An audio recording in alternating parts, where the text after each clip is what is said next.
Signalėlis 15. Įsijungiam pinpointerį.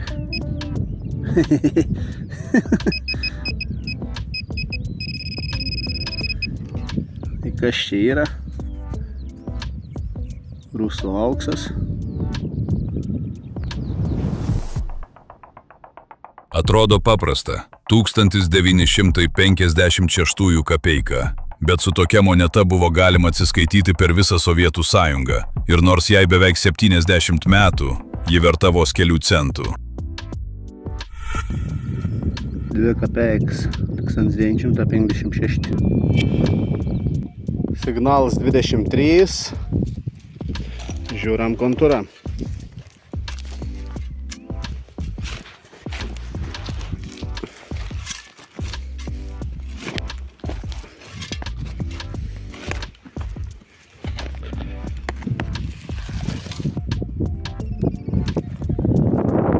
Taip, įsijungiam pinpointerį.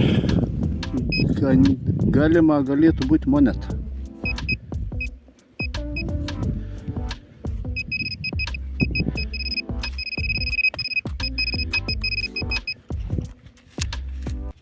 Sulamdyta konservų dėžutė. Tokios dėžutės atsirado dar XIX amžiuje, kai žmonės pradėjo galvot, kaip ilgiau išlaikyti maistą.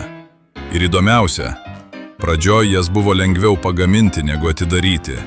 Žmonės jas kapodavo su peiliais ar net kirviais. Ir va įsivaizduok, kažkas prieš kokius 50 metų sėdėjo miške, atsidarė tokią dėžutę, pavalgė. Gal net per pertrauką nuo darbo ar žvejybos. Numetė ir nuėjo. Būni tokių promakų.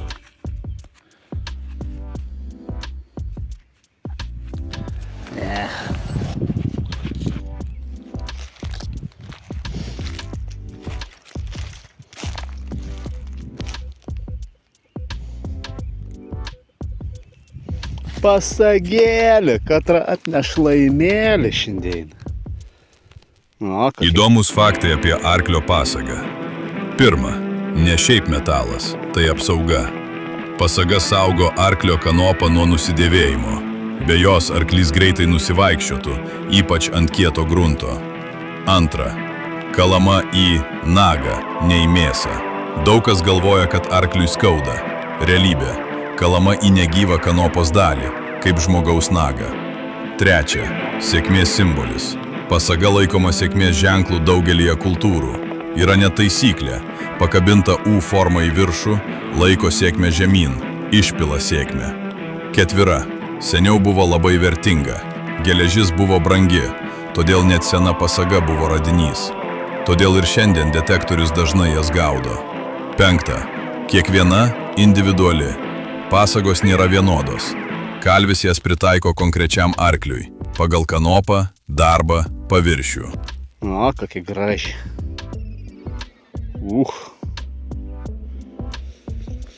Į dėžutį.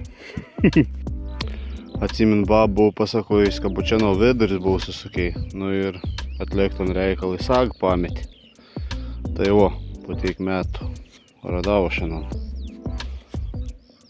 Da visai gerai išsilaikius. Nu, žiūrovelė. Atidarom kartą.